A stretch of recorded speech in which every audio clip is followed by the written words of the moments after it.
Fala pessoal, professor Paulo, professor de História, né? Então hoje, seguindo aí a unidade 1 do nosso livro, né? Vamos prosseguir nessa aula do Renascimento Cultural. Na última aula a gente viu o processo histórico, né? Os caminhos que levaram a esse renascimento, a essa mudança de pensamento desse homem da Idade Média para uma Idade Moderna, né? E hoje a gente vai ver certinho o que foi esse renascimento cultural, tá?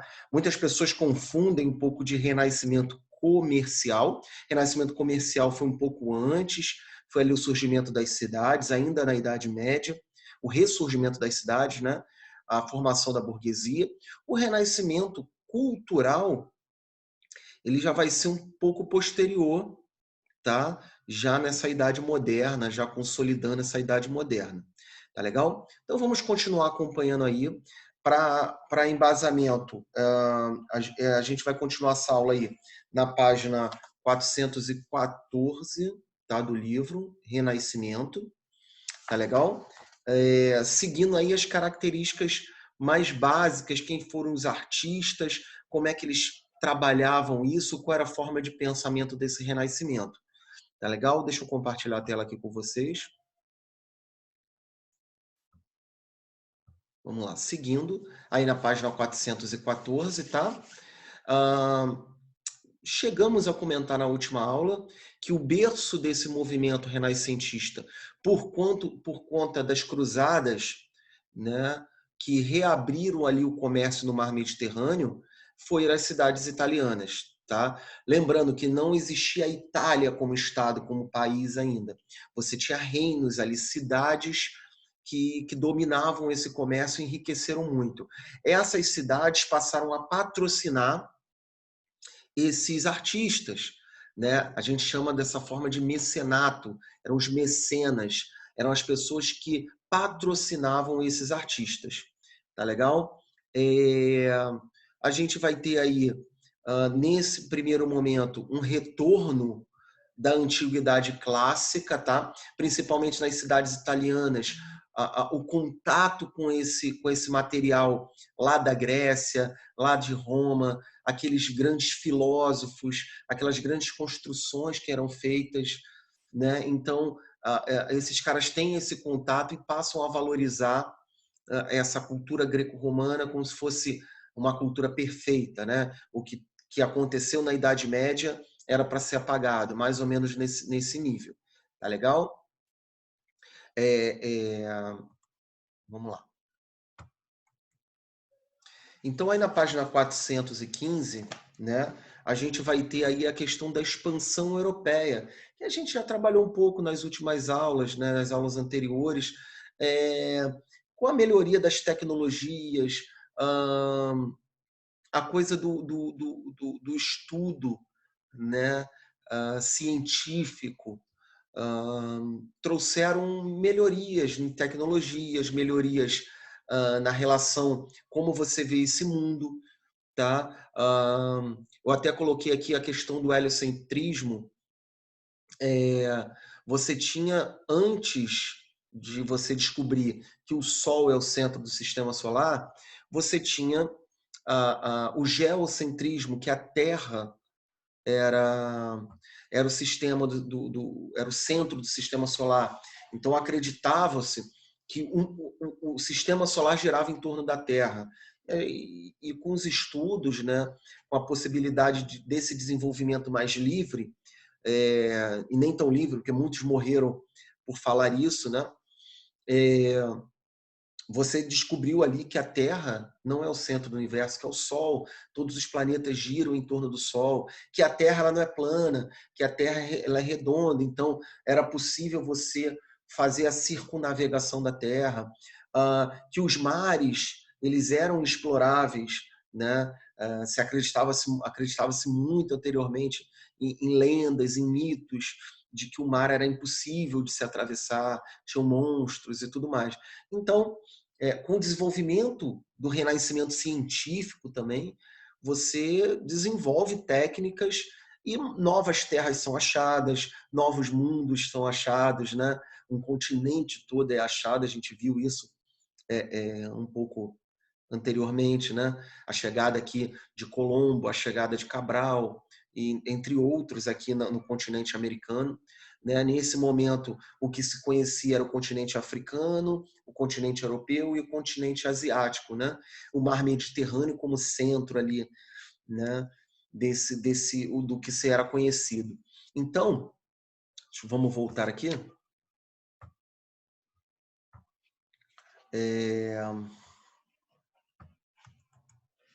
Na página 416, e aí sim a gente vai começar a ver as características desse humanismo, as características desse renascimento cultural. Tá legal? A gente viu na última aula o que era o humanismo, a valorização do homem agora, né?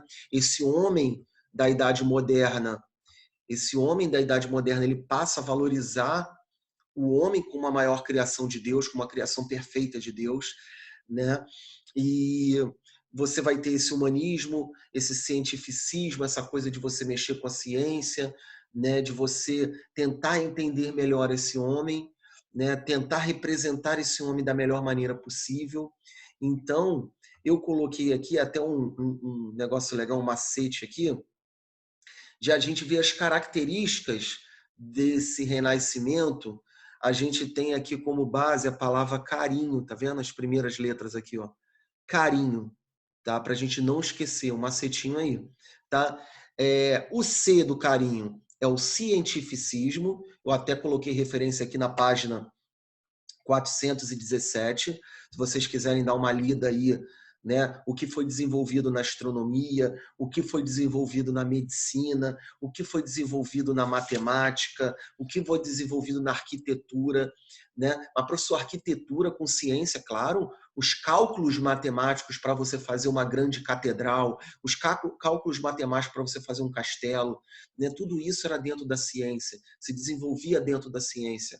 Esse homem da Idade Moderna, ele é cientista, ele é cientificista, tá? Ele valoriza a ciência, tá? Agora o A do carinho aí é o antropocentrismo. A gente viu o antropocentrismo, né? Que é a valorização do homem, né? Esse homem no centro, tá? O R do carinho, o racionalismo. Racionalismo diferente da fé, né? Daquela coisa da Idade Média. Então, esse homem da Idade Moderna, esse homem do Renascimento, ele é um homem racional. Ele busca aquele racionalismo lá dos filósofos gregos, né? De Platão, de Aristóteles, de Sócrates, né? O individualismo, tá? É o I do carinho aí. O individualismo. O que é o individualismo? É algo inerente às cidades, né? As pessoas vivem para elas, né? Na cidade você trabalha, você vai para um lado, vai para o outro. Às vezes você nem se preocupa quem está do teu lado, porque o objetivo é você, o objetivo é individual. E essa é muito mentalidade das cidades e é a mentalidade do Renascimento, tá? Dessas cidades italianas, de outras cidades que estavam crescendo na Europa. O N do carinho aí é o naturalismo, tá? O que é o naturalismo? É valorização da natureza. Muitas obras do Renascimento tinham essa preocupação de representar não só o homem, mas a natureza que esse homem estava colocado, né? Então, você tem obras de artes aí que representam perfeitamente folhas, flores, né? Onde esse homem estava situado, tá? O H do carinho aí é o humanismo, tá? Esse humanismo, esse estudo do homem, esse homem central, né? Esse homem como personagem principal aí do Renascimento, e o otimismo, tá? Que é um otimismo das cidades, né? Diferente desse mundo medieval, que era um mundo pessimista, que se eu fizesse algo de errado eu poderia ir para o inferno, né? Que Deus vai me punir e tudo mais. Esse homem do Renascimento, esse homem da cidade, né? Ele já tem um otimismo, né? Vamos viver a vida, Deus criou a gente para ser feliz, né? Então esse otimismo vem muito aí também da cultura greco-romana, da cultura da Grécia, de Roma, né? Então, aqui o professor fez uma brincadeirazinha aí com a palavra carinho para ajudar vocês aí a entenderem melhor o que passava na cabeça, quais eram as características desse homem do Renascimento. Tá legal? Vamos lá. Então, assim, agora para a gente iniciar de verdade, o Renascimento artístico, tá? Eu achei para a gente visualizar melhor, né? Colocar algumas imagens aí e falar de alguns artistas, né? De algumas mentes brilhantes que deixaram hoje, até hoje, né, suas obras aí e representaram muito bem esse momento. Então, quando eu falo de renascimento artístico, eu estou falando do cara que é pintor, eu estou falando do cara que é escultor, eu estou falando do cara que é autor de livro. Então, a arte ela se manifestou nesse momento de diversas formas. Tá legal? A gente começa aí, a gente costuma falar que os pintores do Renascimento, os artistas do Renascimento, são os tartaruga ninja, né? Que é o Michelangelo, né? O Leonardo, o Rafael tem mais um. Michelangelo, Leonardo, Rafael, enfim, são os principais aí, né? O Michelangelo, ele era pintor, escultor, arquiteto. Esses caras eram contratados para fazer vários serviços. Lembra que eu falei dos mecenas? E um desses mecenas era a igreja. Tá? A igreja também pagava para esses artistas fazerem obras, né? Para essas igrejas estarem atentas às mudanças, né? Então, esse quadro que está aí na tela de vocês aí é a criação do homem. Olha só, olha que cena perfeita, né? O Deus com características humanas, né? Olha esse homem, olha os traços desse homem, né? Os traços perfeitos, né? Forma perfeita. Então essa obra de arte está no teto da Capela Sistina lá em Roma, né? Se um dia alguém tiver oportunidade de ver, né? É um teto da capela, né? Dessa igreja de Roma, que foi feito por Michelangelo, tá?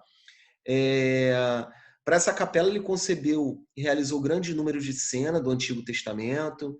Dentre tantas cenas, uma das mais conhecidas é a criação do homem, né? Na escultura usou a deformação da realidade para obter um efeito trágico, tá? Moisés, Davi, Pietà são as obras mais conhecidas de Michelangelo. Então aqui, ó, tá? Moisés, olha, né, esculpido em mármore, né? O Davi, né? O Davi e o Michelangelo. Esse aqui é a Pietà, né? Que está lá na Basílica de São Pedro, onde fica o Vaticano, né? Isso aqui é a Maria, né? Com Jesus aí morto no colo dela.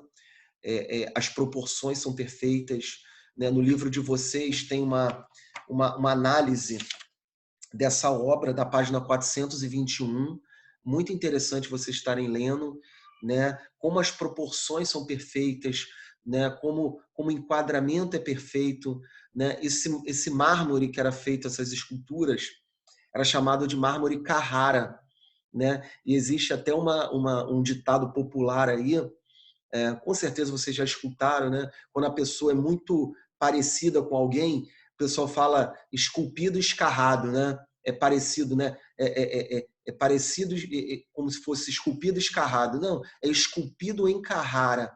Era um tipo de mármore, né? Que era possível você fazer a modelagem, né? Era um mármore mais mole, né? Se possível, né? Então era um mármore Carrara que Michelangelo aí fez obras de arte que até hoje estão aí, é impagável o preço dessas obras. Tá legal? Próximo artista aí é o Leonardo da Vinci, que foi um gênio, tá? Leonardo da Vinci, ele foi pintor, escultor, músico, arquiteto, matemático, inventor. É um cara que não parava. Foi uma alma iluminada que veio aí, né? Foi possuidor de um espírito versátil, capaz de realizar trabalho dos mais variados campos de conhecimento humano. Realizou vários projetos, engenhos mecânicos, que se tornaram realidade no século XX, helicópteros, submarinos. A professora ele fez isso, ele fez projetos, né? Existem programas aí de TV, no History Channel, que as pessoas tentam colocar para funcionar esses projetos do Leonardo da Vinci. As pinturas dele também ficaram muito famosas, tá? A obra mais conhecida é a Virgem dos Rochedos, a Última Ceia, e a mais conhecida mesmo é a Mona Lisa, tá? Que está lá no Museu do Louvre, em Paris. Tá? A Mona Lisa é um quadrinho bem pequenininho. Quem um dia tiver a possibilidade de ver, vai ver muito de longe. É um quadro que está blindado lá no Museu do Louvre. É sensacional. Né? Você pode ver aqui não só a preocupação com a imagem do homem, né? Da Mona Lisa aqui, mas também a preocupação com a profundidade da natureza. Lembra que eu falei que esses artistas eles prezavam muito a natureza, as cores, né? A questão dessa pintura em óleo, né? Que foi desenvolvida nessa época. Tá legal? Vamos lá. Então, Leonardo da Vinci, tá aí, ó, mais outras obras dele, A Última Ceia, tá? Que é famosíssima, e A Virgem dos Rochedos, aí, que não é tão famosa, mas foi uma obra importante dele também. Tá legal? Então, Leonardo da Vinci. O próximo aí é Rafael Sanzio, tá? O artista mais popular de sua época. Não possuía a preocupação intelectual do Leonardo da Vinci, nem as contradições de conteúdo emocional de Michelangelo. Ele preferia transferir para suas obras o equilíbrio, a doçura, a piedade, glorificando a forma, a cor em si mesmo, expressivo de sentimentos religiosos. Tá? Esse quadro aqui do Rafael é a Escola de Atenas. Lembra que eu falei que eles retomam essa cultura da Grécia, de Roma? Então ele faz um encontro aqui com os grandes filósofos de Atenas, né? Como se fosse uma escola de Atenas aqui com, com Sócrates, com Platão, com Aristóteles, né? Ele faz essa volta, a coisa mais linda. Olha a profundidade da obra, né? Você vê, parece que tem um corredor imenso ali, né? Como ele conseguia fazer isso, né? Eu não sou professor de arte, mas é muito legal, muito interessante. A gente vê as características históricas da obra. O que a gente pode analisar disso aí é a retomada dessa cultura greco-romana, cultura da Grécia e de Roma, né? Mas, como eu disse, você tem esses artistas, mas você também tem o renascimento científico, né? Que, como eu já disse, ali a teoria heliocêntrica de Copérnico, tá? Foi aprimorada depois por Kepler, mais atualmente, e Galileu, né? São grandes cientistas. O estudo do corpo humano, tá? Teve um livro aí, em 1543, Anatomia Humana, de André Vesalius, tá? Um holandês, um médico. Então, ele fez o estudo da anatomia humana. O que é a anatomia humana? Abriu o ser humano ali e ver o músculo. Leonardo da Vinci também chegou a trabalhar com anatomia para entender o corpo humano, né? O que é o coração, o que são os ossos, a musculatura, tudo isso é anatomia humana. Tá legal? E aí, como eu disse, esse renascimento, deixa eu abrir aqui para explicar melhor. Esse renascimento ele não foi só um renascimento nas artes, ele foi um renascimento na ciência, foi um renascimento na literatura. Então, o renascimento, para a gente entender, esse renascimento cultural, ele é da mente, ele da modificação desse ser humano da Idade Média para essa Idade Moderna. Esse homem não era mais o mesmo.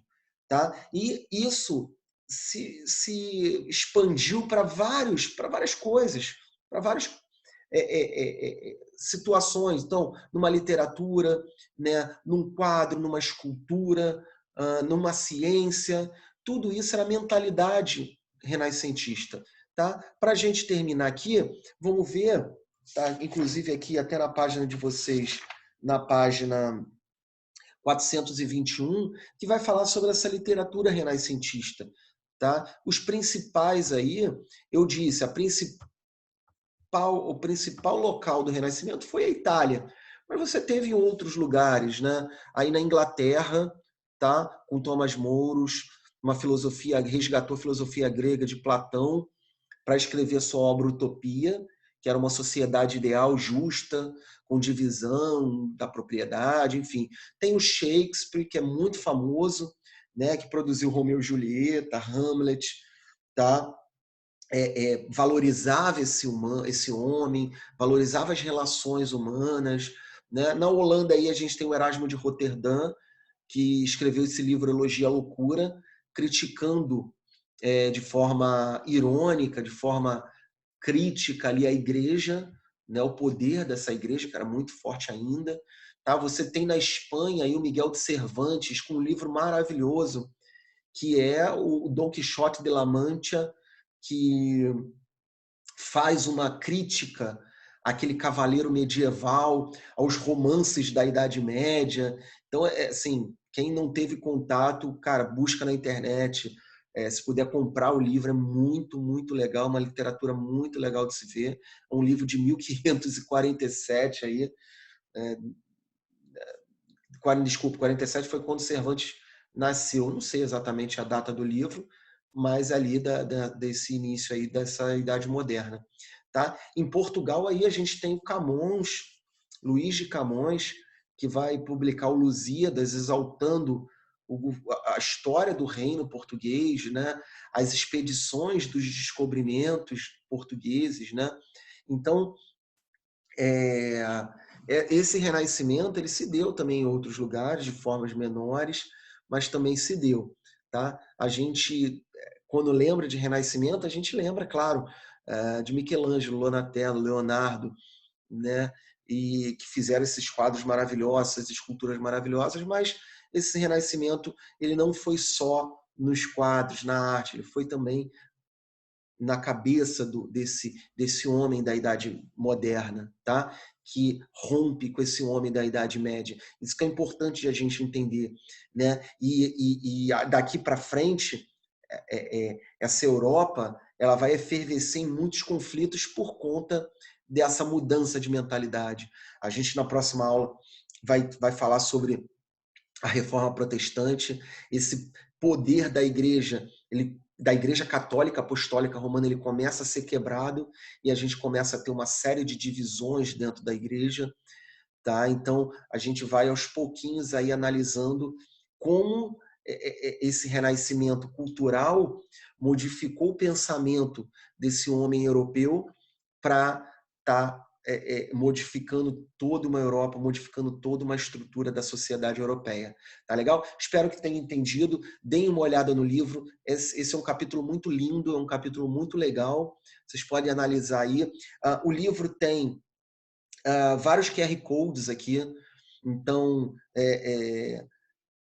QR Codes para você ver essas obras de arte. Eu ainda vou entrar em cada um aqui, mas vão experimentando aí os QR Codes do livro, que está muito legal. Eu entrei em 2 ou 3 aqui, tem visitas virtuais muito legais para vocês olharem um pouco mais essa arte renascentista. Tá legal? Espero que tenham gostado. Fiquem com Deus. Grande abraço.